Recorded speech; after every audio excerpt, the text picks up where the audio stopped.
So hello students.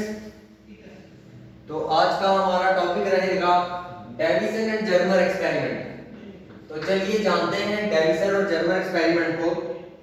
बेटा आप लोग जानते हैं कि अगर हमारे पास एक पार्टिकल है, उसके साथ एक वेव जुड़ी होती है, उस वेव को हम क्या कहते हैं? Matter wave. ये डी ब्रोगली हाइपोथेसिस में पढ़ा हमने, उसको कहते हैं हम मैटर वेव। और इस मैटर वेव को डी ब्रोगली ने कैसे रिलेट किया? मान लेते हैं इस वेव के पास, इस पार्टिकल के पास एक मोमेंटम है, जिसे हम p से डिनोट करते हैं, और एक वेवलेंथ भी होगी, उसे हम लैम्डा से डिनोट करते हैं। वेवलेंथ एक। अब इस p और लैम्डा को डी ब्रोगली ने कैसे रिलेट किया था? Lambda t is equals to your momentum is equals to Planck's constant h upon lambda। Okay students, ये पढ़ा था हमने। तो इसका कोई एक्सपेरिमेंटल प्रूफ नहीं था, डी ब्रोगली की सिर्फ हाइपोथेसिस थी। तो उसके बाद हमारे पास एक साइंटिस्ट आए, डेविसन एंड जर्मर। उन्होंने एक एक्सपेरिमेंट परफॉर्म किया और ये बता दिया कि जो इलेक्ट्रॉन होगा उसके पास पार्टिकल वेव नेचर भी होगा। हम ये क्लासिकली ये तो मान के चल रहे थे पहले कि हमारे जो इलेक्ट्रॉन है उसके पास सिर्फ पार्टिकल नेचर ही है, लेकिन डेविसन और जर्मर ने ये एक्सपेरिमेंटली प्रूव कर दिया कि जो हमारे पास इलेक्ट्रॉन है उसके पास वेव नेचर भी होगा। जो पार्टिकल है उसके पास एक मैटर वेव होगी जिससे ये शो होगा कि वो वेव नेचर भी शो करती है। तो चलिए उस एक्सपेरिमेंट को जानते हैं। ये हमारे पास एक इलेक्ट्रॉन गन है और यहां से एक इलेक्ट्रॉन की बीम निकलती है। ये आप देख रहे हैं, यहां से बीम निकलेगी। ये हमारे पास एक डिटेक्टर लगा रखा है यहां पे, डिटेक्टर। ये हमारे पास सिंगल क्रिस्टल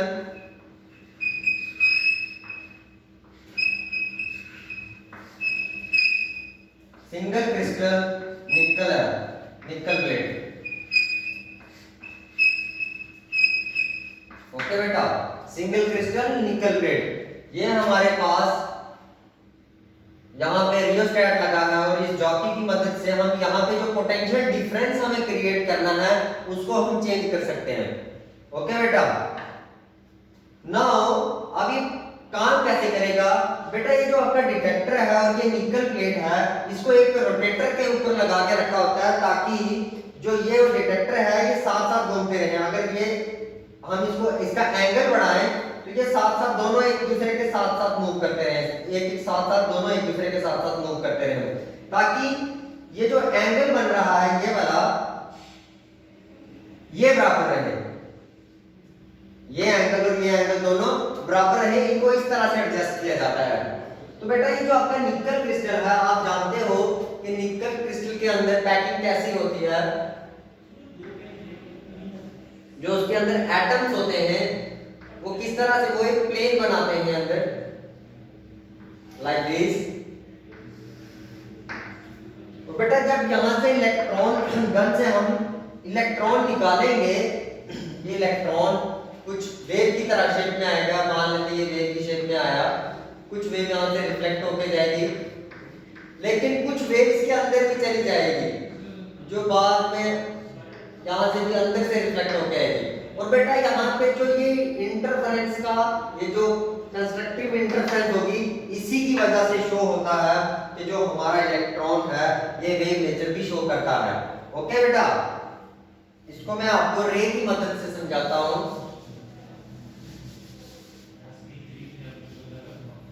मान लेते हैं यहां से आया, ये चला गया। ओके बेटा, ये आया, ये जो बीच में डिस्टेंस होता है बेटा, ये जो डिस्टेंस होता है इसी की वजह से इंटरफेरेंस होती है। अगर ये इंटरफेरेंस नहीं होगी तो हम ये वेव नेचर शो नहीं कर पाएंगे। और इन दोनों क्रिस्टल्स के बीच में, इन दोनों प्लेन्स के बीच में जो डिस्टेंस होता है बेटा हम उसको d से डिनोट करते हैं। ओके बेटा,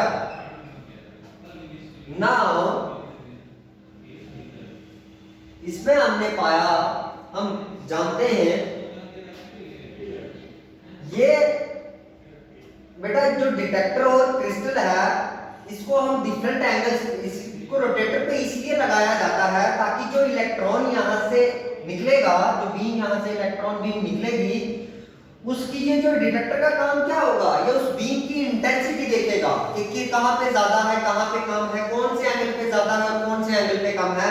तो इसीलिए इसको रोटेटर पे लगाया जाता है ताकि इसको रोटेट करे और जो डिटेक्टर डिटेक्ट करेगा वो देखेगा कि किस बीम की इंटेंसिटी किस एंगल पे कितनी ज्यादा है।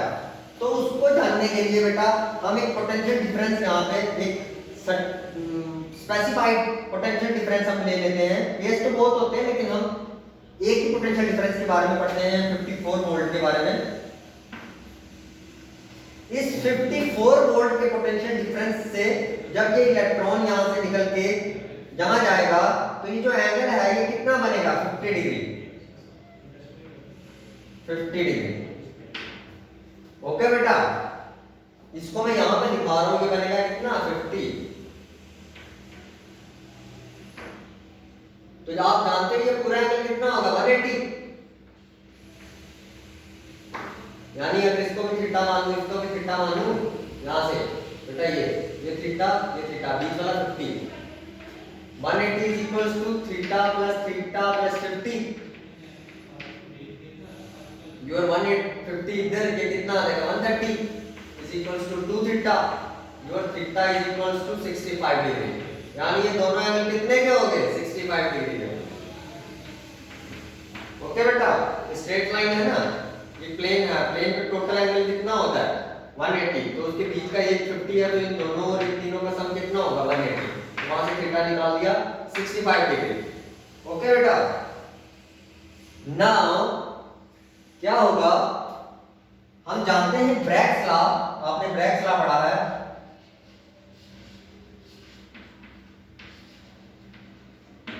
आपका जो लैम्डा होता है वो किसके बराबर होता है, 2 into distance into sine of this theta. ये आपका ब्रैग्स लॉ, ये आपने पढ़ रखा है ब्रैग्स लॉ।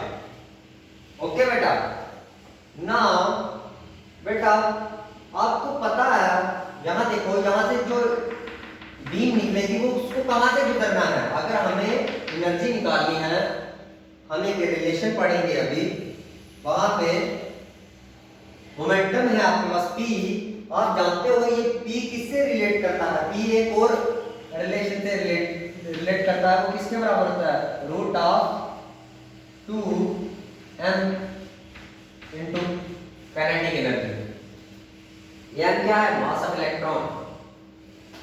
तो बेटा अगर हमें एनर्जी निकालनी है इस इलेक्ट्रॉन की, तो इस इलेक्ट्रॉन की एनर्जी किसके बराबर होगी, 54 इलेक्ट्रॉन वोल्ट। और अगर हम इसको जूल में कन्वर्ट करेंगे तो ये किसके बराबर होगी, 54 into 1.6 into 10 raise to power -19 joule. Okay बेटा, ये किसकी एनर्जी मिल गई, जहां से जो इलेक्ट्रॉन बीम निकल गई है उस इलेक्ट्रॉन की एनर्जी। ओके बेटा, इतना समझ आया। नाउ आगे क्या होगा, आप जानते हैं बेटा, अगर इस हम यहाँ पे वैल्यूज डाल दें, ये जो d होगा बेटा, ये जो d होता है, जो डिस्टेंस होता है निकल क्रिस्टल में दो सरफेसेस के बीच में, ये तकरीबन 0.91 एंगस्ट्रॉम के बराबर होता है। तो ये पूरी वैल्यू डाल दो यहाँ पे, लैम्डा किसके बराबर आ जाएगा आपका, 2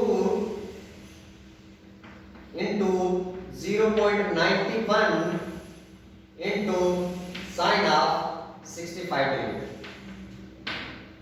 तो ये तकरीबन बेटा 1.65 एंगस्ट्रॉम के बराबर आएगी वैल्यू।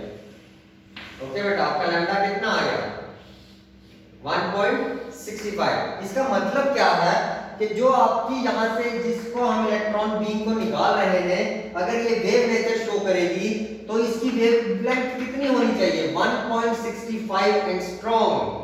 ओके बेटा, नाउ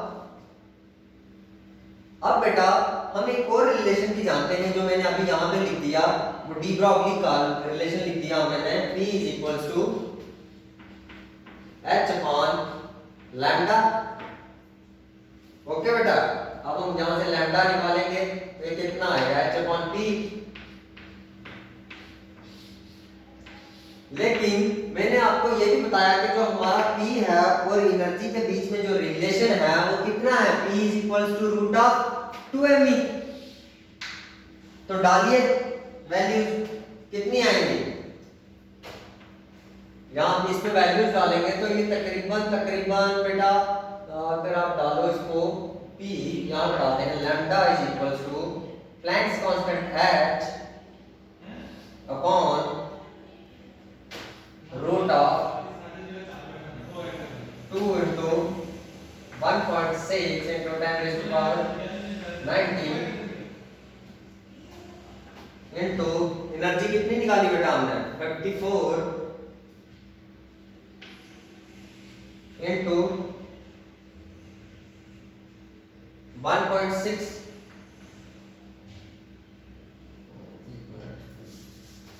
2 into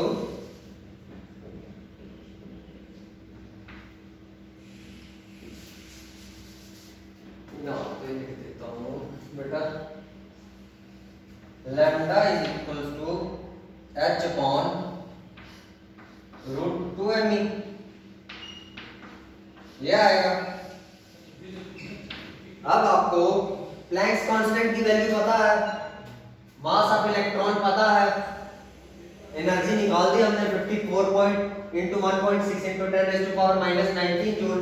जब आप ये सारी वैल्यूज यहाँ पे पुट कर दोगे बेटा तो ये तकरीबन लैम्डा की वैल्यू 1.66 एंगस्ट्रॉम आएगी।